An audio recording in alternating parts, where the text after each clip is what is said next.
এই যে মহিলারে তুমি রাত দিন মোবাইলে দেখো, এগুলো পাইবা, তোমার একজন বিবি হবে, তোমার একজন স্ত্রী হবে। আর যেটা চাচ্ছ মনে, এটা পূরণ। এই পৃথিবীর লাখ লাখ কোটি কোটি মানুষ স্বামী স্ত্রীর মিলনে এরপরেই এই মানব প্রজন্ম এখানে আসছে। কাজে এটা তোমারও হবে। এটার জন্য অল্প বয়সে কুত্তার মতো হওয়া, চরিত্রহীন লম্পট, যে রাত দিন নারী দেখে, ছবি দেখে, জিনা ব্যভিচারের দৃশ্য দেখে, এমন নিকৃষ্ট জানোয়ার হওয়ার কোনো দরকার নেই। এটা এমনি মিলবে। বিয়ে শাদী তো স্বাভাবিক বিষয়, স্বামী স্ত্রী, নারী পুরুষের মিলন, আল্লাহ তাআলার কুদরতি নিজাম। আল্লাহ বলছে আমি এটা ব্যবস্থা করে রাখছি, যথা সময়ই পৌঁছে যাবে, সময়ের আগে এক লোকমা খাবারও পৌঁছে। আমরা কিতাবে পড়ছি, কিতাবের মধ্যে আছে, আমরা পড়ছি যে হে আল্লাহর বান্দা, তোমার লোকমা যদি, তুমি আসো জমিনে, আর তোমার একটি লোকমা যদি পাহাড়ের উপরেও থাকে, তো নিশ্চিত মনে রেখো, ইয়াকিন, পাহাড়ের উপরের ওই লোকমাটাই তোমার মুখে পৌঁছবে।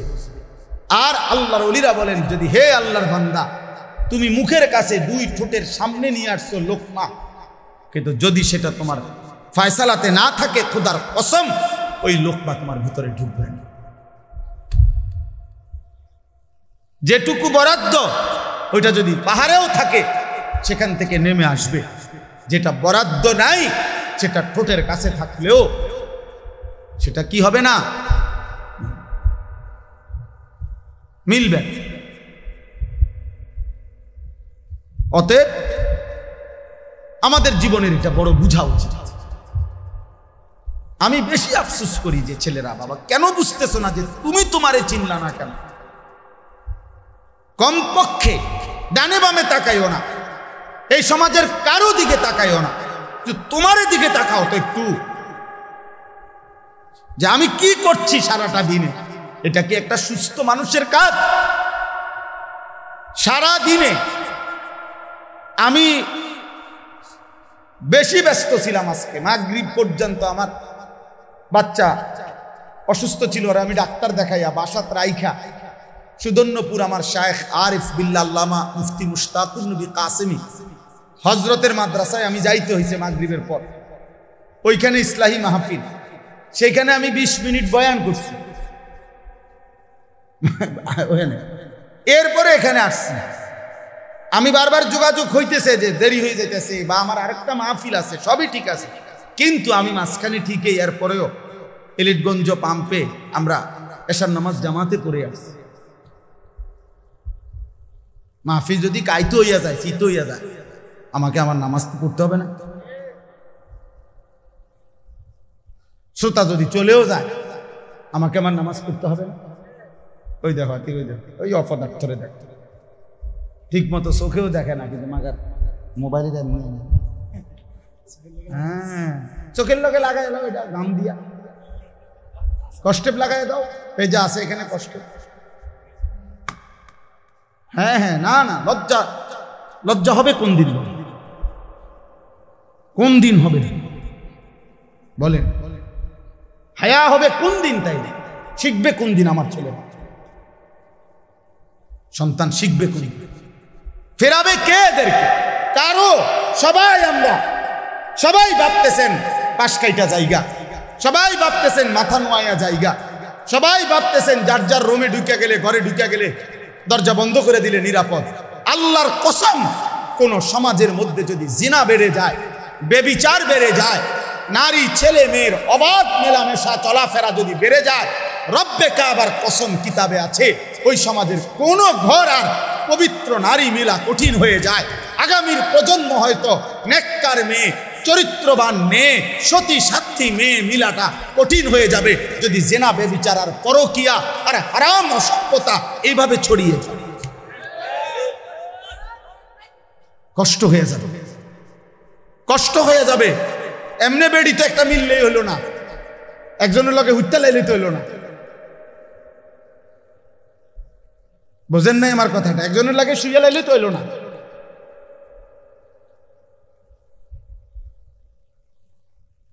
বিবাহ মানে তো একজন মেয়ের সাথে নারীর সাথে শুইয়া লাউন না। বিবাহ একটি সম্পর্ক, বিবাহ একটি ইবাদত। ইবাদত কিনা কথা বলেন? আল্লাহ কোরআনে বলছে ফানকিহু, তোমরা বিবাহ করো। তো যেটা আল্লাহর হুকুম এটা ইবাদত কিনা? নবীজি সাল্লাল্লাহু আলাইহি সাল্লাম বলছে আন-নিকাহু মিন সুন্নতি, বিবাহ আমি রাসূলের সুন্নাত। তো যেটা নবীর সুন্নাত এটা উৎসব নাকি ইবাদত? এটা ফুর্তি নাকি ইবাদত? নবীর সুন্নত এটা ফুর্তি নাকি ইবাদত? তাহলে বিবাহ কি? ইবাদত। আল্লাহর হুকুম এ কারণেও ইবাদত, নবীর সুন্নাত এ কারণেও ইবাদত। ইবাদত ইবাদত এক।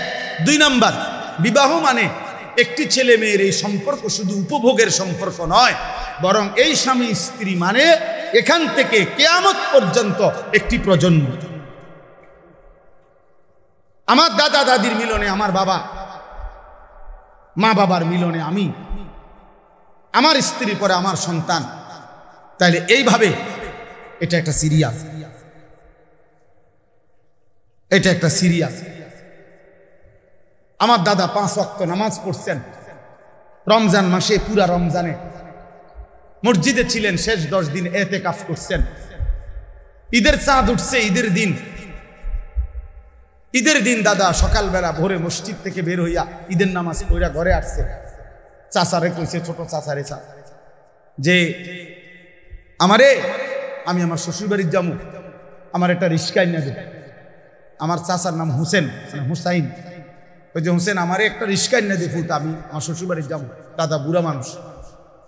আমার চাচা বলছে আব্বা আমনে মুরব্বী মানুষ, শেষ বয়স, আপনি অন মাত্র মসজিদটাই অন কি শ্বশুর বাড়ি যাইবেন? আমরা সব সময় চিনি রাঁধছি, আপনি খাবেন। দাদা কয় না, আমি যামুই, তুই রিস্কা না আনলে বাদ দে। নাতি মানে আমার চাচার ছেলে ইদ্রিস, পরে বলছে নাতি তুই আমার হাতে ধর, দাদা যামুই শ্বশুর বাড়ি। এই কথা বলে দাদা একটু সামনে গেছে, মাঝ পথে পাশের গ্রাম, 2 গ্রাম পরে আমার দাদার শ্বশুর বাড়ি ছিল। দাদা মাঝখানেই রাস্তায় কাইত হইয়া পড়ে গেছে। সন্ধ্যাবেলায় আমার দাদা কবরে চলে মারা গেছে। আমার দাদা ঠিকই বুঝছে যে আমি শ্বশুর বাড়ি যাব। তাহলে আমার দাদা নেককার ছিলেন, নেককার ছিলেন, নিজের হাতে মসজিদ গড়ে গেছে।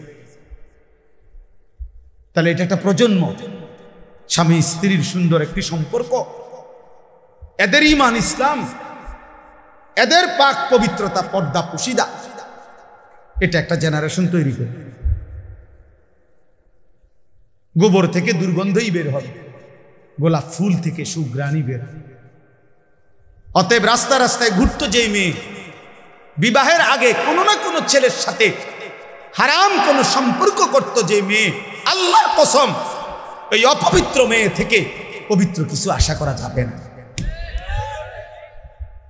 এই গোবর থেকে দুর্গন্ধই বের হবে, এই গোবর থেকে দুর্গন্ধই বের হবে। অতএব এটা ভাবা দরকার, আমরা এটা বোঝা দরকার, আমাদের প্রজন্মের হেফাজত দরকার। একটি সমাজের মধ্যে সবচেয়ে বড় সম্পদ, একটি ঘরের সবচেয়ে বড় সম্পদ, একজন বাবার সবচেয়ে বড় সম্পদ তার স্ত্রী সন্তান। খাট যত দামি হোক দোস্ত, 20 বছর পরে এই খাট ওই ঘরে থাকবে না। পৃথিবীর সবচেয়ে মজবুত কাঠ দিয়েও যদি সোফা বানায় 5 বছর লাগবে না, এটার বার্নিশ উঠে যাবে 3 বছর 4 বছরের ভিতরে। পরবর্তী 20 বছরের ভিতরে ওই ফার্নিচারের নাম গন্ধ ঘরে পাওয়া যাবে না, কারণ এর পরে আরো বহু লেটেস্ট মডেল পৃথিবীতে আসছে, যার কারণে ইডি হালাই দিছে। বুঝেন নাই কথাই? মসজিদে যে আগে মোজাইক হইতো, আমি তো দেখছি ছোটবেলা, মেশিন দিয়া ছোট ছোট ছোট গুড়া গুড়া পাথরের গুড়া মোজাইক করতো। আর এগুলার মোজাইক আগে ছোট ছোট এলোমেলো পাথরের কঙ্কর, ছোট ছোট পিচ্ছি পিচ্ছি পিচ্ছি না মোজাইক দেখছেন না? কই এখন আসেনি এগুলা। তো মোজাইক ভাঙ্গে টাইলস লাগা, মানে এমন মসজিদ যেখানে আগে মোজাইক ছিল, কয় না এটি ওনার ভালো লাগে না, আরে উড়াও এটি উড়াও, টাইলস পুরা মসজিদ টাইলস করে, টাইলস করে। পুরাতন গ্রিল বদলাইয়া SS5 এর দরজা গ্রিল লাগানো হয় কিনা বলে? তাইলে বাবা বলেন, দুনিয়ার এই আসবাব উপকরণ আমরা যা দুনিয়া সাজাইলাম ঘরের, আল্লাহর কসম এগুলা থাকবে না। আমনে রেখে যাওয়া কাঁচের প্লেট আগামী 10 বছর পরে আর থাকবে না। আপনার রেখে যাওয়া সোফা, ফার্নিচার, খাট, ডাইনিং টেবিল এগুলো থাকবে না। এগুলা বংশধররা ফেলে দিবে, নায়নাতকুররা ফেলে দিবে। কিন্তু আপনি যেই ছেলেটাকে গড়ে গেলেন, আপনি যদি মেয়েটাকে দিন শিখায়া যান, পর্দা শিখায়া যান, ছেলেটাকে আল্লাহর কোরআন শিখায়া যান, খুদার কসম তার প্রতিটা সেজদা মৃত্যু পর্যন্ত ওই বাবা মার আমলনামার মধ্যে নেকি নিয়ে আসবে, কোনো সন্দেহ নেই। আল্লাহর নবী সাল্লাল্লাহু আলাইহি সাল্লামের হাদিস কত শুনছেন আপনারা। ওয়াজে উলামায়ে কেরাম বলে আপনাদেরকে যে মান ক্বারা আল কুরআন ওয়া আমিলা বিমা ফীহি উলবিসা ওয়ালিদাহু তাজান ইয়াউমাল কিয়ামah। আল্লাহর নবী সাল্লাল্লাহু আলাইহি সাল্লাম বলেন, যে কোরআন পড়লো, কোরআন অনুযায়ী জীবন চালাইলো, ওই ব্যক্তির মা বাবাকে কিয়ামতের দিন নূরের মুকুট, আলোকিত মুকুট পরিধান করানো। নবীজি বলছে, তাহলে ভাবো তো, যদি বাবা মাকে এই মর্যাদা দেওয়া হয়, তাহলে যে কোরআন পড়লো সরাসরি, যে নিজে আমল করলো, ফামা যান্নুকুম বিল্লাযী আমিলা বিহাযা, তাকে আল্লাহ কি পুরস্কার দিবে? যে কোরআন পড়ছে, যে কোরআন আমল করছে। বাপ মারে যদি আল্লাহ সম্মান দেয়, তো হাফেজে কোরআনকে কি দিবে? আলেমে দ্বীনকে আল্লাহ কি?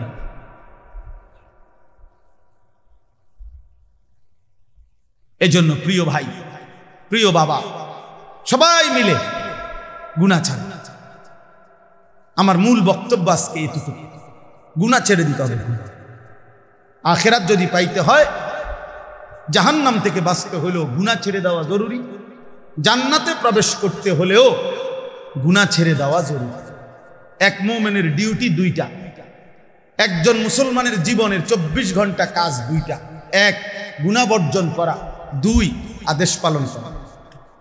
খালাস, এরই নাম জীবন, এরই নাম মুসলমান, এরই নাম তাকওয়া, এর পিছনেই জান্নাত। উইদ্দাত লিল মুত্তাকিন, রব্বুল আলামিন বলে জান্নাত বানানোই হয়েছে মুত্তাকিদের জন্য।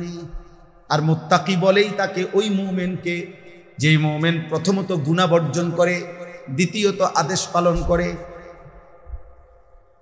আদেশ পালন, সতর খোলা রাখা। মনে করেন কারো নাভি থেকে হাঁটুর নিচ পর্যন্ত, এটা হলো সতর পুরুষের, এটা খোলা রাখা গুনাহ না নেকি? কথা বলেন। একজন মনে করেন এখন নামাজের ওয়াক্ত, নামাজ আদায় করা, এটা গুনাহ না নেকি? নেকি, বুঝেন নাই? নামাজ আদায় করা কি নেকি? সতর ঢাকা মানে সতর খোলা রাখা, এটা কি? গুনাহ। এ শরীয়তের মাসআলা হইল যে এক্ষেত্রে কোনটা আগে ফরজ? ফরজ হইল আগে সতর ঢাকা ফরজ, এরপরে নামাজ পড়া। হিসাব বুঝছি? নামাজের বাহিরে যেই ফরজগুলা, এর মধ্যে একটা কি আছে? তাহলে বুঝা গেল আগে তুমি এই গুনাহটা আগে কি করতে হবে? সরাইতে হবে, সতর ঢাকা, এরপরে সেজদা, এরপরে সেজদা।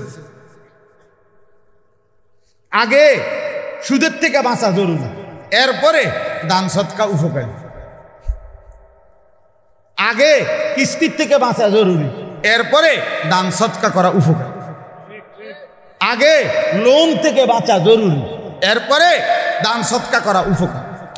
মসজিদে টাকা না দিছেন 30,000, কিন্তু 30 লাখ টাকা দিয়ে আপনি সুদের ব্যবসা করেন, এই বাটফার, পীর সওয়াব, হারাম খোর, সওয়াব কিসের? আবার সওয়াব তোমার আব্বাই দেয়। সুদ খোরের 1 টাকায় কোনো নেকি হয় না, 1 টাকাও না। ফ্যান হয়, নেকি হয় না। টাইলস হয়, নেকি হয় না। নেকি ইমাম সাহেব দেয় না, ইমাম সাহেব শিক্ষা দিলে হইতো না। মাহফিলের বক্তা যদি একারে জনাব অমুকে অমুক 30,000 মার হাবারে মার, যা ফারুস মার, তার কেয়া দিল কেন? মার কন্যা। ফেরেশতা বলবে, আল্লাহ সুদের টাকা আল্লাহ বলবে বাদ দাও, ফালাই দাও, টেহালো এলাকারা, কিন্তু তুমি লেখো না, নেকি লেখো। টাকা নেওয়া যায়, বলে নেয় কেন? হ্যাঁ নেওয়া যায়, এইটাও কথা। আপনি হয়তো বলবেন আরে এরপরে হুজুর আপনারা নেন কা, টাকা নেওয়া যায় কিন্তু নেকি হবে। এইটাই এখন বুঝাইছিলাম ওই নুরুন নবী ভাইরে, আমার গাড়ির ছিল। এটা জরুরি বিষয়। নেকি হবে, নেকি হইতে হইলে হালাল হইতে হবে। দুনিয়াবি লেনদেন করা এটা ভিন্ন মাসআলা। আপনি যদি না বুঝেন আপনারা আলেম থেকে বুঝে নিন, কিন্তু বুঝাইতে চাচ্ছি এটা জরুরি। গুনাহ ছেড়ে দাও। তাহলে আগে জরুরি কি বলেন? আমি কথা শেষ করে ফেলবো এখন। আগে জরুরি কি? দাফউল মুদাররাতি মুকদ্দামুন আলা জালবিল মানফা। আরবি ভাষার গুরুত্বপূর্ণ মূলনীতি এটা, যে আগে ক্ষতি সরাও, এরপরে উপকার আনো। উপকার পরে, আগে কি? কথা বলেন না, ক্ষতি সরাও এইটার। আচ্ছা মনে করেন একটা জানালার গ্রিল, এটার মধ্যে রং দিবে, কি দিবে? এই রং দিতে হইলে মনে করে এটা পুরান হয়ে গেছে, ঝংকার পড়ে গেছে, এর নিয়ম কি? আগে ঝংকার ফেলতে হবে না আগে রং দিতে হবে? এই আগে শিরিষ কাগজ দিয়া ঝংকার ফেলতে হবে, এরপরে কি করতে হবে? এই আগে ক্ষতি সরাও, আগে গুনাহ ছাড়ো, এরপরে সেজদা দাও। এক সেজদা আল্লাহর আরশ ছুঁয়ে দাও। একবার জমিন থেকে আল্লাহ ডাক দিবা, রবের আরশ কাইপা যাবে।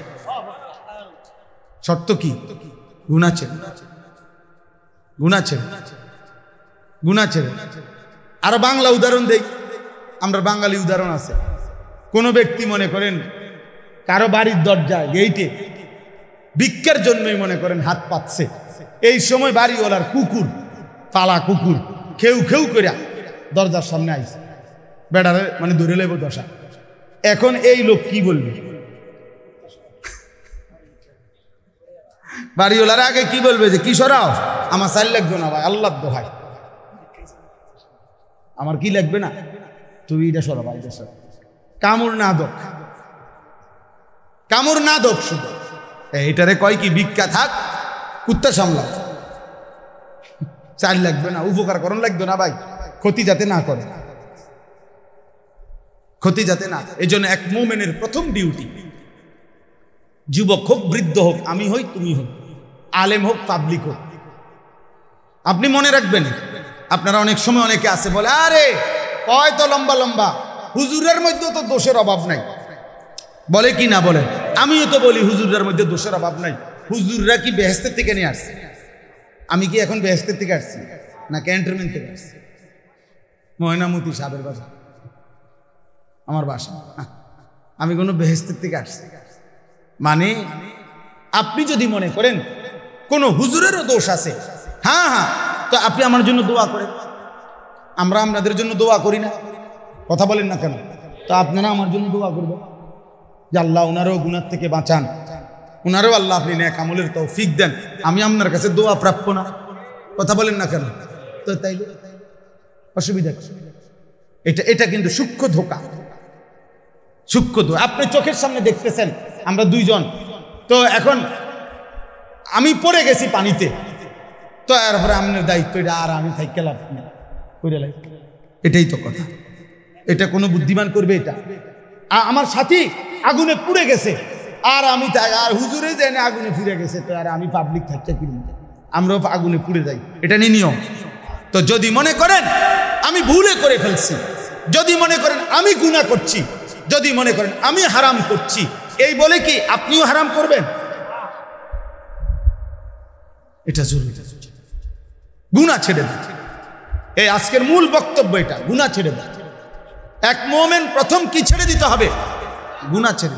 বিষয়টা কঠিন হইল, এটা আমাদের আল্লাহর আদেশ, আর আল্লাহর আদেশের উপরে কঠিন না সহজ, পারতেছি না এত কথা বলার কোনো সুযোগ নাই।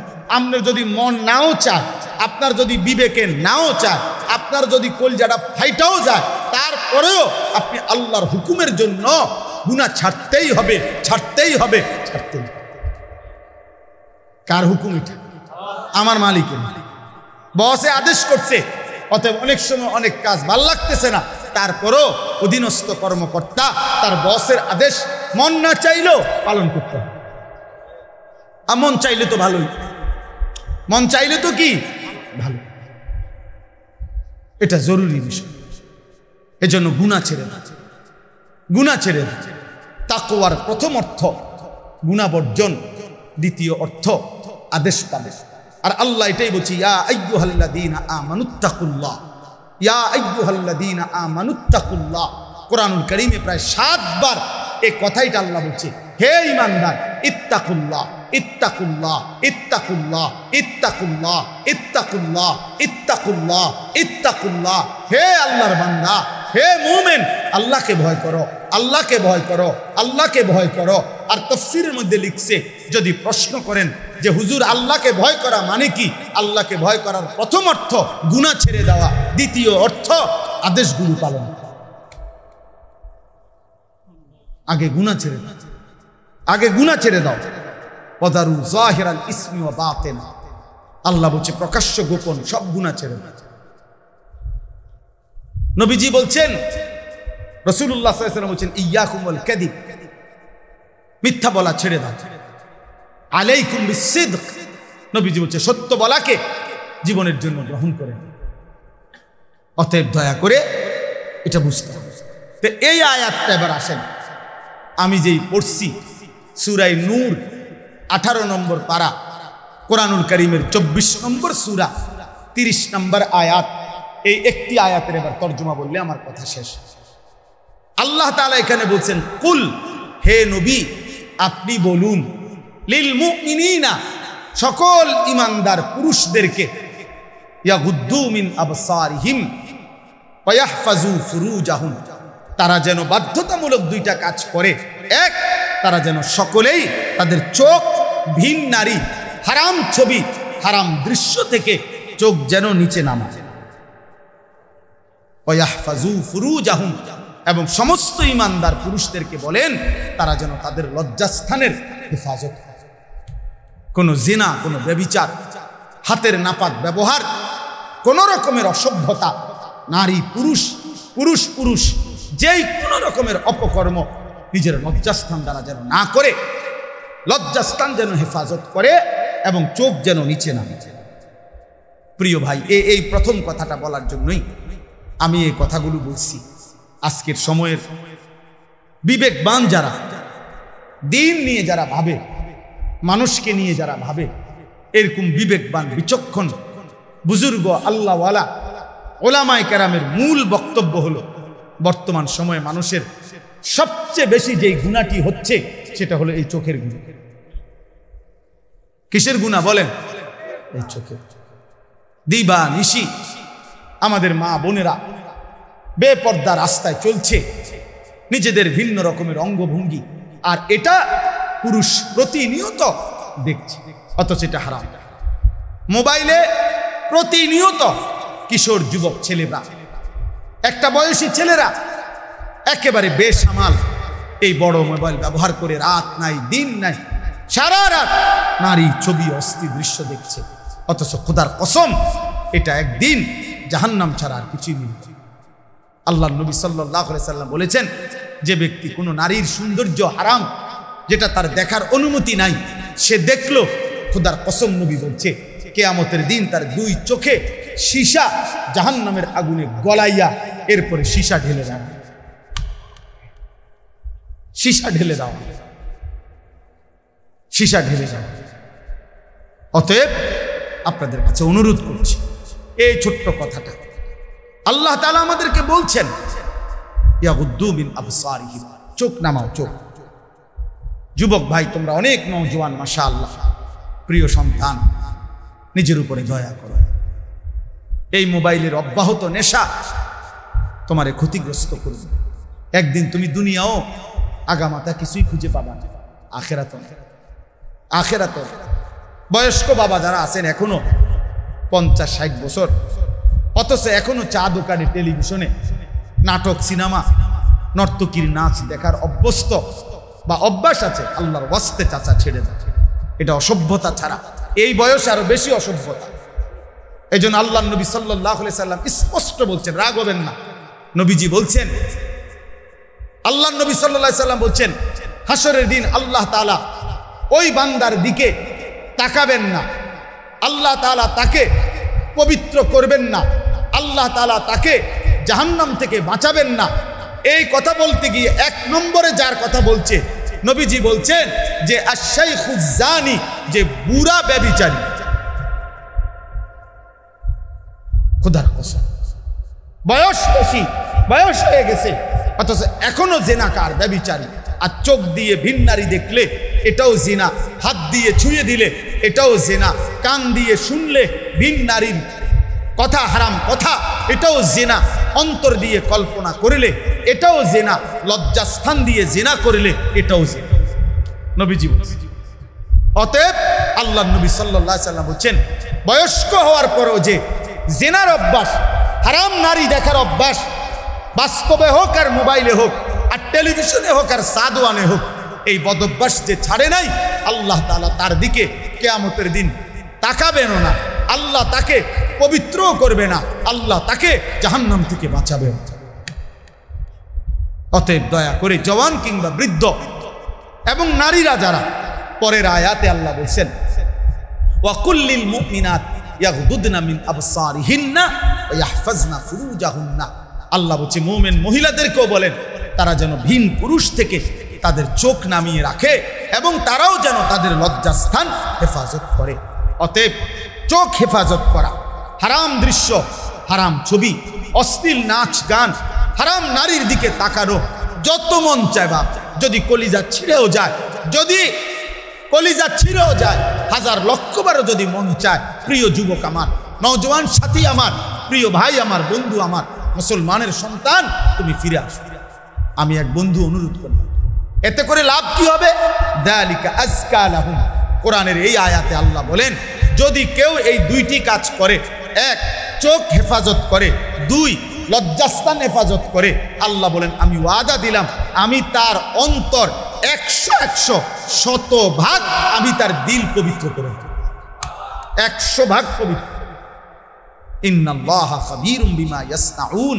আল্লাহ বলে, বান্দা যখন তোমরা যাই করো না কেন, যেভাবেই করো না কেন, একাকী কিংবা লুকিয়ে, রাতের আধারে কিংবা গভীর রজনীতে, ইয়ারফোন লাগাইয়া কিংবা লাইট নিবাইয়া, দরজা বন্ধ করে কিংবা সিটকারি লাগাইয়া, রাতের গভীরে কিংবা পাহাড়ের জঙ্গলে কিংবা পাহাড়ের চূড়ায় কিংবা জঙ্গলের গভীরে কিংবা সাতবক জমিনের নিচে কিংবা সাত আসমানের ঊর্ধ্বে, যেখানেই যা করো না কেন, আমি খবর রাখি, আমি দেখি বান্দা, আমি দেখি। অতএব দোস্ত আমার, আল্লাহকে আড়াল করা সম্ভব? আল্লাহকে ফাঁকি দেওয়া সম্ভব? আল্লাহ তাআলার দৃষ্টির আড়ালে যাওয়া সম্ভব? অতএব এই দুটুকুই সবক। আমরা যদি ইমানদার হই, আমরা যদি মুমিন হই, তাহলে আমাদের নারী, আমাদের পুরুষ, আমাদের কিশোর, আমাদের যুবক, আমাদের মা, আমাদের বোন, আমাদের স্ত্রী, আমি হুজুর, আপনি পাবলিক, আমরা সবার দায়িত্ব চোখ হেফাজত। কি হেফাজত করা? কারণ চোখ হারাম নারী দেখা গুনাহ কিনা? বলেন না কেন? অতএব এই গুনাহ ছিল। আল্লাহ তাআলা আমাদেরকে তৌফিক দেন, কবুল করেন, আমিন। সুবহানাল্লাহি ওয়া বিহামদিহি, সুবহানাকাল্লাহুম্মা বিহামদিকা, আশহাদু আল লা ইলাহা ইল্লা আনতা, আস্তাগফিরুকা ওয়া আতুবু ইলাইক। ইয়াদেন মাইক দেন। সাইয়্যাতি আ'মালিনা মান ইয়াহদিহিল্লাহু ফালা মুদিল্লা লাহু ওয়া মান ইউদ্লিলহু ফালা হাদিয়া লাহু।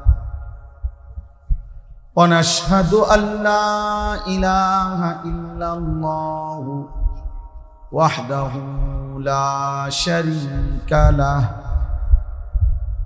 ওয়া নাশহাদু আন্না সাইয়্যিদানা ওয়া হাবিবানা ওয়া মাওলানা মুহাম্মাদান আবদুহু ওয়া রাসূলুহু। أما بعد فأعوذ بالله من الشيطان الرجيم বিসমিল্লাহির রহমানির রহিম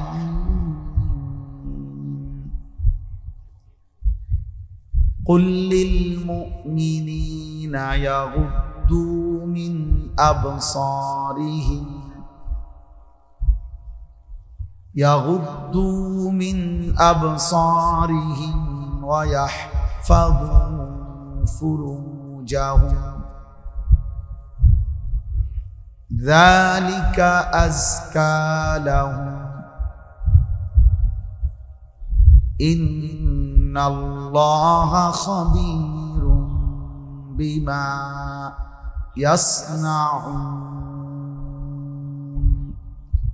صدق الله مولانا العظيم وقال نبينا صلى الله عليه وسلم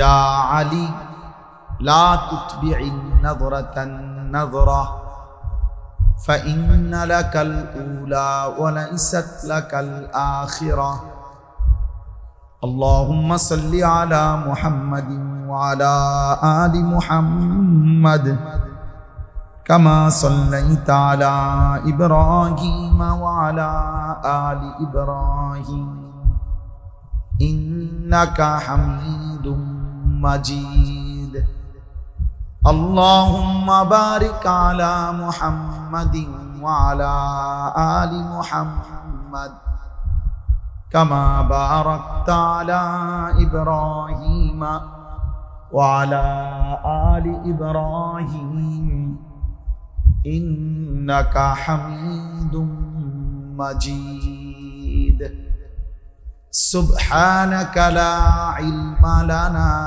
إلا ما علمتنا إنك أنت العليم الحكيم الحمد لله আল্লাহ পাক রব্বুল ইজ্জত জুল জালাল ওয়াল ইকরামের ফজল কারাম রব্বুল আলামিনের ইহসান মেহেরবানি দয়া আল্লাহ তাআলা আমাদেরকে আজ 27 সেপ্টেম্বর 2025 রোজ শনিবার কুমিল্লা জেলা দাউদকান্দি উপজেলাধীন চিনামুড়া গ্রামবাসী ও ইমামদের উদ্যোগে তাফসীরুল কোরআন মাহফিলে আল্লাহ তাআলাই আমাদেরকে আসবার বসবার আল্লাহর জন্যই জমা হওয়ার তৌফিক দান করেছেন আলহামদুলিল্লাহ। নওজোয়ান ভাই তোমরা যারা এখানে ওদিকে দাঁড়ায় আছো দয়া করে পিছনে গিয়ে বসো, আর নাই তো চলে যাও ভাইয়া, দাঁড়ায় থাকো। কারো যদি বসতে সমস্যা হয় দূরে চলে যাও, অন্য কোথাও চলে যাও, আর নাই তো এখানে বসো।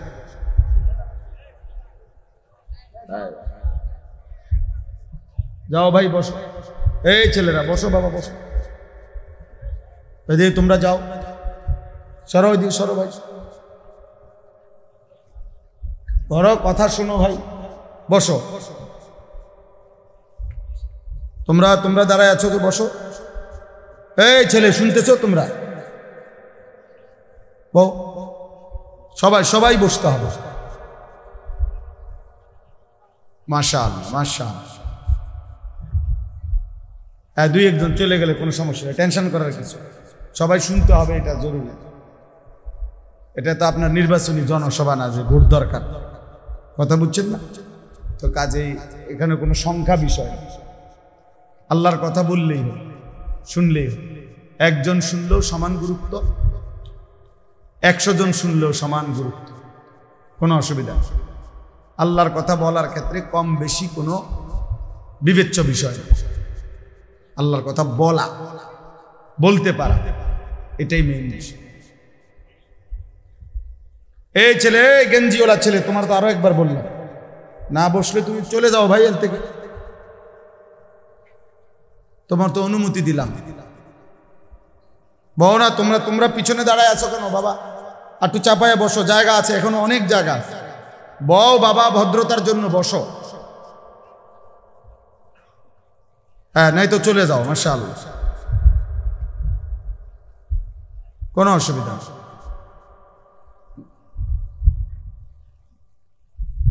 মাশাআল্লাহ, এটা গুরুত্বপূর্ণ বাপ। কম হোক, আল্লাহর কথা, কোরআন সুন্নাহর কথা আদবের সাথে শুনতে হবে, এটা জরুরি, নাইলে ফায়দা হয় না। এক তো হইলো আমি একজন চিৎকার দিল, একজন সুর দিল, একজন টান দিল,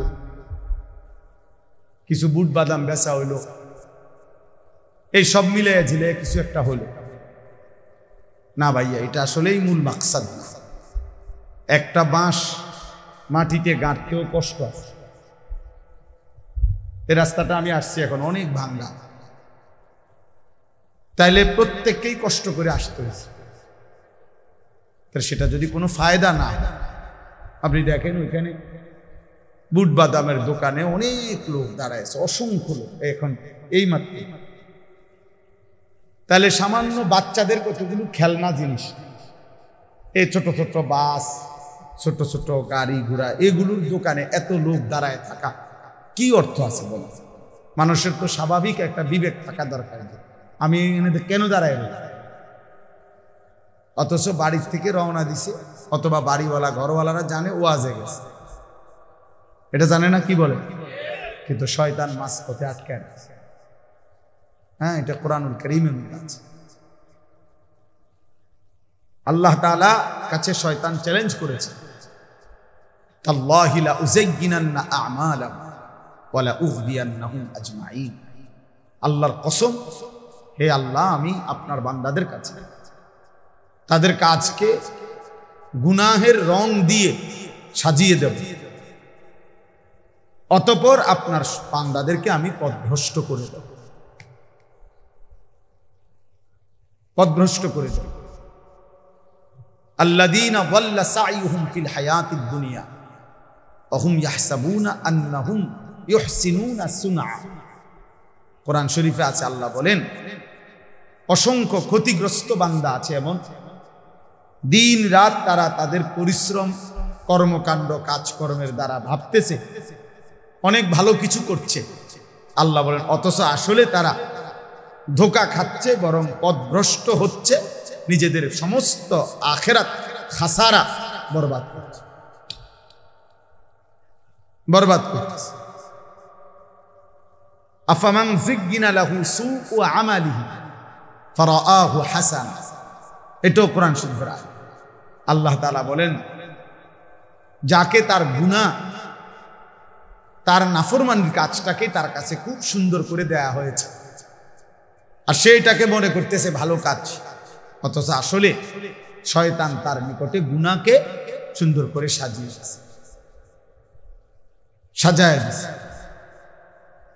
এই জন্য বাপ আমরা এটা বুঝা উচিত। আরবিতে বলা হয় কালিমাতু হাক্কিন উরিদা বিহাল বাতিল, কথা সত্য মতলব খারাপ। অর্থাৎ অনেক সময় এমন হয় যে কথা তো সুন্দর কিন্তু ভেতরের উদ্দেশ্য খারাপ।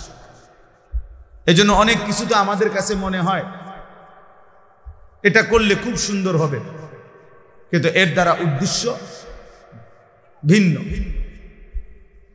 এই জন্য দান একটু আগায় দেন, একটু একটু করে। আরে আপনি কথা বলেন, আসতে বলেন। মানুষের আগাইবার কথা কই এত ধমক দিলে তোর হতো, নিজের বসা নিজে বসে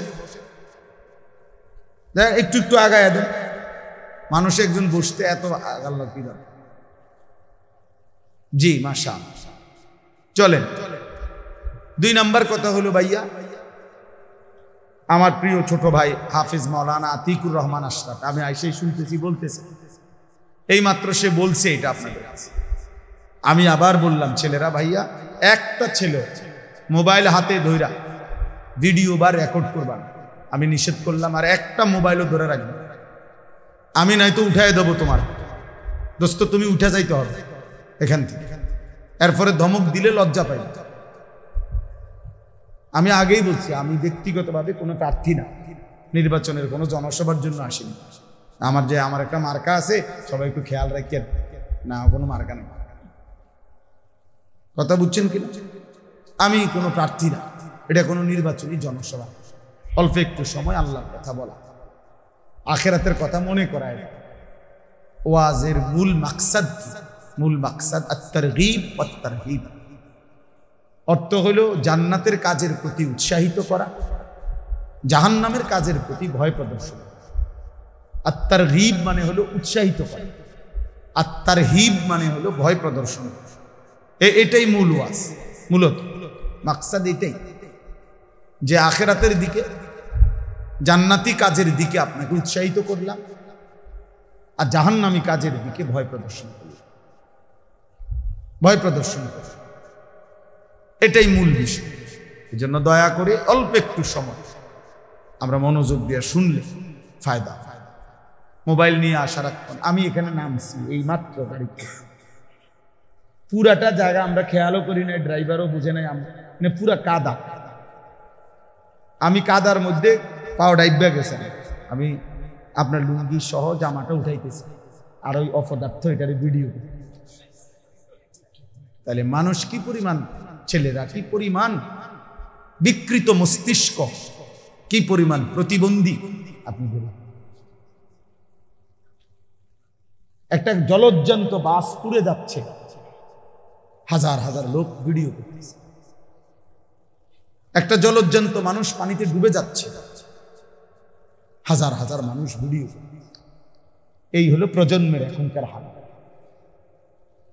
এখনকার জেনারেশনের হালাত। এই কয়েকদিন আগে নোয়াখালীতে অনেকেই শুনছেন, একজন প্রবাসী পরিবারের 7 জন একটা মাইক্রোজে পানি পড়ে গেছে, শুনছেন না, মারা গেছে। যে ওই লোকের একটা সাক্ষাৎকার দিছে, আমি নিজে শুনছি, বেচারা কানতে কানতে দেখছে যে আমি মাইক্রোটা যখন পানি পড়ে গেছে, শত শত মানুষ আসছে পুকুরের পারে, আমি প্রত্যেকের কাছে কাকুতি মিনতি করছি, অনুরোধ করছি, কেউ একটু নামলো না পানিতে, যে চেষ্টা করলো না, সকলেই শুধু মোবাইল দিয়ে চলে। আল্লাহর কসম সে বলছে, সে আফসোস করছে। তা আমি একটা ছেলেকে বললাম এখন যে, আরে ভাই তুমি তো আগে আমারে ধরো যে আমি কোনো পড়ে যাই কিনা বা কাদা, তুমি আগে এইটা সেভ করো না, তোমার আগে দরকার মুসাফা, তুমি যদি আঞ্জা দিয়ে ধরে লিখতে পারো। এটা দোস্ত নতুন জেনারেশন তোমরা বুঝা উচিত, বুঝা উচিত। একটা মোবাইল যদি জীবনের সবকিছু হয়ে যায়, 24 ঘন্টা এই জীবন সামনে আগাবে না। আখিরাত তো পরের বিষয় ধরলাম, দুনিয়াও বেশি দিন টিকবে, দুনিয়াও বেশি দিন টিকবে। গাফলত কোনো মানুষকে, গাফেল মানুষ দুনিয়াতেও কোনো উন্নতি করতে পারে না, আখিরাতেও। অমনোযোগী, অবহেলা, খামখেয়ালি, কাজের প্রতি নিষ্ঠা নাই, আগ্রহ নাই, পরিশ্রমের মানসিকতা নাই, ওই মানুষ দুনিয়াবি বাজার, ব্যবসা, লেনদেন, নিজের দুনিয়ার কাজেও ভালো করতে পারে। আমার আপনারা সবাই বুঝবেন, দেখেন, জিজ্ঞাসা করেন, যেই দোকানদার কোনো কাস্টমার যদি 3 বার 4 বার আইসা দেখে, মনে করেন 1 সপ্তাহের মধ্যে উনি 3 বার আইসে এই দোকানে, আইসা 3 বারই দেখছে দোকান বন্ধ অথবা দোকানদার নাই, এরপরে সে পরবর্তী 6 মাসেও আর কোনোদিন এই দোকানে আসবে, দেখেন সে বলবে যে এনে দোকানদার থাকে না, আর বলা যায় না এটা বন্ধও থাকতে, এই শেষ, মানে তার ব্যবসা শেষ, সে আর দাঁড়াইতে পারে। এই জন্য এটা একটা নিয়ম, কাজের প্রতি নিষ্ঠা থাকতে হবে। এত বেশি পরিমাণ গাফেল, সারাক্ষণ হাসি, সারাক্ষণ মজা, দুষ্কাবি, সারাক্ষণই মোবাইল নিয়ে ব্যস্ত থাকা, এ তো গাফলত ভাই, এ তো গাফলত, খামখেয়ালি। আর গাফেল মানুষ দুনিয়াতেও কোনো ভালো কিছু করতে পারে না, আখিরাতে। ও আপনাদেরকে হঠাৎ আমি শুনলাম শুনাইতেছে আমার ওয়াজের 21 বছরের কথা। আমার 21 বছর এক এক দিন আমি কেমনে পার করছি এক মালিক জানে। গত 2 রাত আমি টোটালি ঘুমাইনি, বৃহস্পতিবার রাতেও না, শুক্রবার রাতে। পাবনা থেকে আমি আসছি সকালবেলা, সকাল 7টা,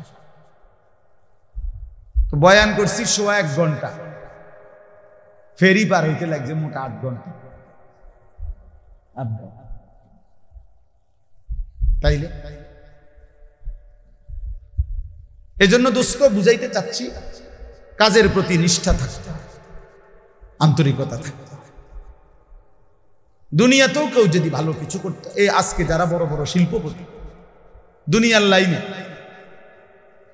বড় বড় পয়সাওয়ালা, দেখবা যে হালাল হারাম পরে, কিন্তু কমপক্ষে সে যে এই পর্যায়ে গেছে, হালাল হোক হারাম হোক, সে যেটা বুঝছে এটার উপরে সে সর্বোচ্চ দিন রাত মেহনত, তার দিবানিশির মেহনত, পরিশ্রম, মাথার ঘাম তারে এই পর্যায়ে নিয়ে গেছে। আমার একদিন একজন বড় ব্যবসায়ী, ঢাকা পল্টনের 1000 কোটি টাকার মালিক এখন, উনি বলছিলেন, হুজুর আমি দোকানে দোকানে দাঁড়ায় থাকতাম, তারা দুপুরবেলা খানা খাইলে দোকানদাররা বাটির কোনা দিয়ে যদি দুগা ভাত কুদ্দুর তরকারি বাকি থাকতো, আমার এগুলা দিলে আমি 3-4 দোকানের এই খানা একত্র করে বা আমি দুগা ভাত খাইতাম। কাবে এভাবে তাকায় দাঁড়ায় হাঁটতাম, শুধু দোকানদাররা খাইলে যদি কুদ্দুর দেয় আমার, আমি এত অভাবী ছিলাম, কিন্তু সেই আল্লাহ আমাকে মেহনতে পরিশ্রম করে গেছি, আজকে 1000 কোটি টাকার মালিক। স্বাভাবিক একটা রেস্টুরেন্টে আছে না 16 তালা। তাইলে দোস্ত দুনিয়া বললাম, দুনিয়া বাংলাদেশের একজন প্রতিষ্ঠিত ব্যবসায়ী ছিলেন, কিছুদিন আগে মারা গেছে। আমি ইচ্ছা করে নাম বলতেছি, পত্রিকায় ওনার অনেক বড় লেখা আছে। উনি বলছেন বাড়ির থেকে 90 টাকা নিয়ে সর্বপ্রথম আমি সায়দাবাদ গেছি, ঢাকা। সায়দাবাদে যারা মাটি কাটে ওই সময় তাদের সাথে যে যোগ দিছি মাটি কাটবে, তারা বলছে যে কোদাল এবং টুকরি নিজের না হইলে হইতো না। অন্ত পড়ছে আরো বিপদে, মাটিও তো কাটতে পারতাম না, কারণ আমার তো কোদাইলও নাই, টুকরিও নাই। এরপরে আবার গায়ে খাইটা কষ্ট করে তারপরে কোদাল টুকরি কিনছি, ওইটুকু দিয়েই সে বাংলাদেশের মৃত্যুর আগে তিনি বাংলাদেশের একজন প্রথম শ্রেণীর ঠিকাদার ছিলেন। 1000 কোটি কোটি টাকার এই রোডের, হাইওয়ে রোডের কাজ করতেন। একটা সময় এই 90 টাকার পুঁজি। তাহলে ছেলেদেরকে বললাম, বাবা দুনিয়াও ভালো হবে না, এই ফেডে বাতে চলবার কোন রকমের জোড়াটা এই চুলে ঘুরে তার বাহার, এই কামে দূরে দিছে শয়তান তোমারে, ইবলিসে, যে তোমার একটা মহান কাজ দিছে, যে তোমার একটি জীবনের শ্রেষ্ঠ কাজ হলো প্রতিদিন সকাল থেকে রাত ঘুম পর্যন্ত 1 লক্ষ বার তুমি মোট চুলের ফিরাই, এই একটা তোমার দারুণ কাজ দিছে শয়তান তোমারে, তোমার মতো ফালতু লোকের একটা কাজ দেওয়া আছে, তোমারে একটা দারুণ কাজ দিছে যে তুমি নিজের পয়সা দিয়ে এমবি ঢুকাইবা, আর সারা পৃথিবীর পাগল ছাগল, সুস্থ অসুস্থ, যে যা মোবাইলে দেয় তুমি শুধু টাইনা টাইনা দিবে। টাকা যাবে তোমার, সময় যাবে তোমার, হায়াত যাবে তোমার, কামাই হবে।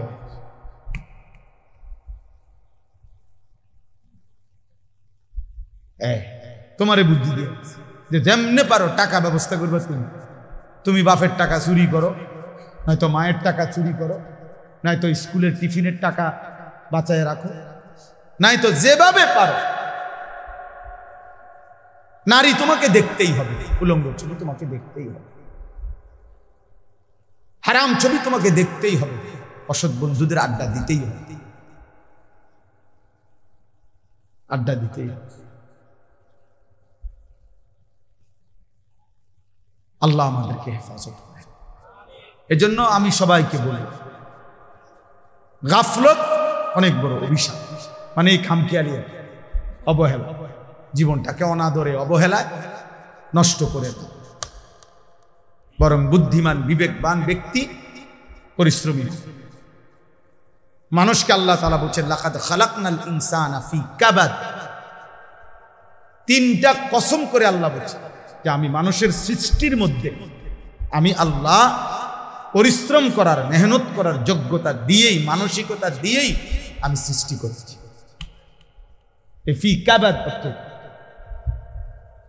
আমি আল্লাহ তাআলা মানুষকে মেহনত করার মানসিকতা যোগ্যতা দিয়েই লাকাদ খালাকনাল ইনসান আমি মানুষকে সৃষ্টি করেছি।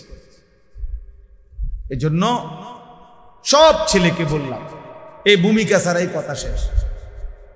কথার প্রসঙ্গে প্রথম কথাটা বলতে গাফিল না হওয়া ভাইয়া, দুনিয়াও না আখিরাত। ভালো উপার্জনের জন্য মেহনত করতে, একটু সুখ একটু সচ্ছলতা, ঘর বাড়ি চলাফেরা পরিবারের একটু প্রশস্ততার জন্য মেহনত চাই।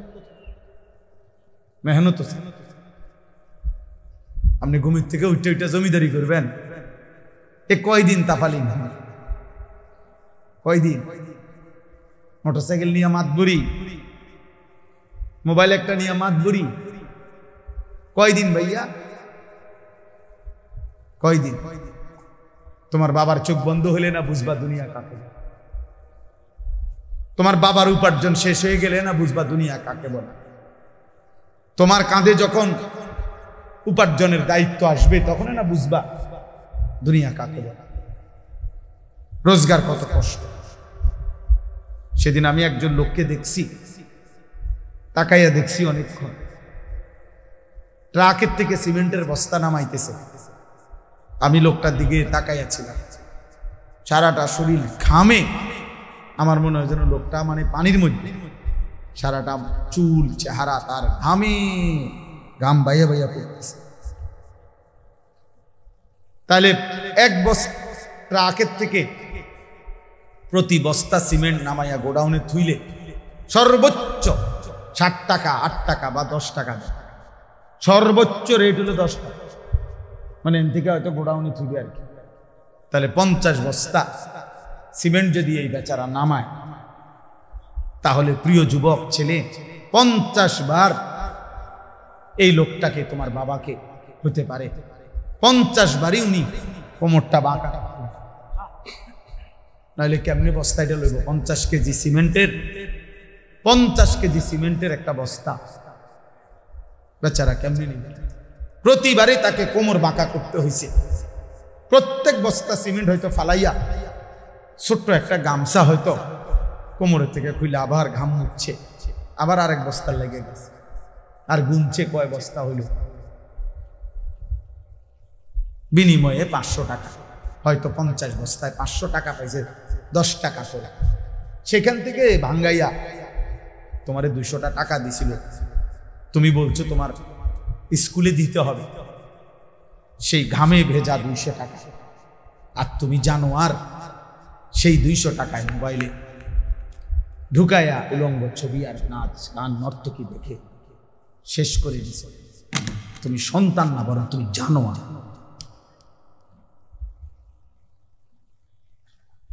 তুমি সন্তান, তুমি মানুষ না, বরং তুমি কুত্তা। তুমি জানো, তুমি জানো না তোমার বাবার এই 100টা টাকার পিছনে কতগুলো ঘাম ঝরছে, কতগুলো ঘাম ঝরছে।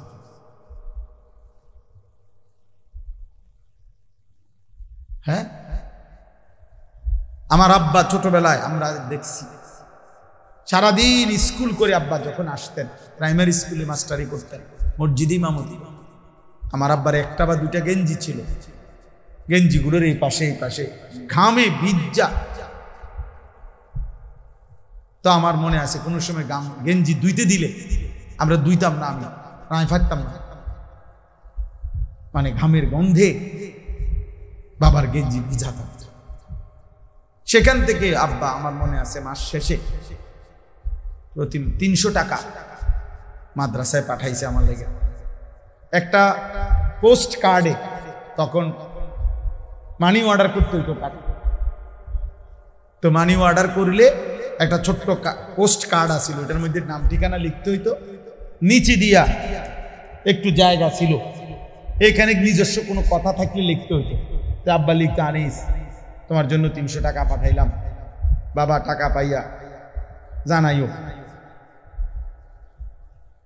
তো আব্বারে জানাইতাম যে বাবা টাকা পাইছে।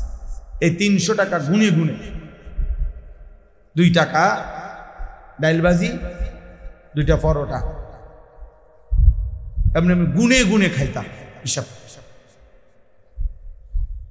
গুনে গুনে।